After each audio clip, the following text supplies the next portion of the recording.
Civil സർവീസിനെ തകർത്ത ഇടത് ഭരണകൂടത്തിനെതിരെ ഉപവാസ സമരവുമായി NGO association DCC vice president advocate G. Gopakumar ഉദ്ഘാടനം ചെയ്തു. നിരവധി സമരങ്ങളിലൂടെ നേടിയെടുത്ത ജീവനക്കാരുടെ ആനുകൂല്യങ്ങൾ ഒന്നൊന്നായി നിഷേധിക്കുന്ന ഇടത് ഭരണകൂടം പരാജയമാണെന്നും കുടിശ്ശികയായ ക്ഷാമബത്ത ലഭിക്കുന്നതിന് വേണ്ടി പ്രതിപക്ഷ സർവീസ് സംഘടനകൾ കോടതിയിൽ പോയപ്പോൾ ക്ഷാമബത്ത അവകാശമല്ല ഔദാര്യമാണെന്ന് പറഞ്ഞ് കോടതിയിൽ സത്യവാങ്മൂലം നൽകിയ ഇടത് ഭരണകൂടം തൊഴിലാളി വിരുദ്ധമാണെന്നും അഡ്വക്കേറ്റ് G. ഗോപകുമാർ അഭിപ്രായപ്പെട്ടു.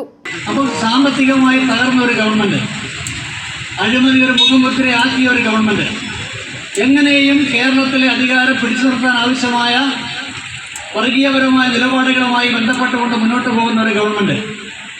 ഏറ്റവും ആശ്ചര്യകരമെന്ന് പറയട്ടെ, പണ്ട് കാലങ്ങളിലെല്ലാം കേരളത്തിലെ ഇടതുപക്ഷ ജനാധിപത്യ മുന്നണി ഗവൺമെന്റ് CPM വലിയ നിലപാടുകളുള്ള ഒരു രാഷ്ട്രീയ പ്രസ്ഥാനമാണ്, ഒരു പാർട്ടിയാണ്, ഒരു മുന്നണിയാണ് എന്നൊക്കെയാണ് അവകാശപ്പെട്ടുകൊണ്ട് മുന്നോട്ട് പോയിട്ടുള്ളത്.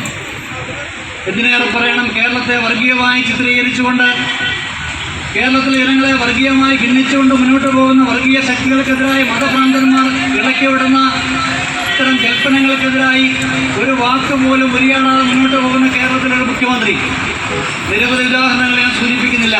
ജില്ലാ പ്രസിഡന്റ് സതീഷ് ജോർജ് അധ്യക്ഷത വഹിച്ച യോഗത്തിൽ NGO അസോസിയേഷൻ സംസ്ഥാന treasurer Bobin VP, association senior vice president B. Pradeep Kumar, ജില്ലാ സെക്രട്ടറി സോജോ തോമസ്, INTUC ജില്ലാ vice president Ruby Chacko, youth Congress സംസ്ഥാന general secretary George Pius, association സംസ്ഥാന വനിതാ forum convener Thresiamma Mathew, KPCTA സംസ്ഥാന general secretary Roni George, university employees federation general secretary N. Mahesh, Ashraf Parappally, Rojan Mathew, PC Mathew, Kannan Andrews, GR Santhosh Kumar, TK Ajayan, Prakash Jacob, Sasi Kampallur, Sanjay S. Nair എന്നിവർ സംസാരിച്ചു.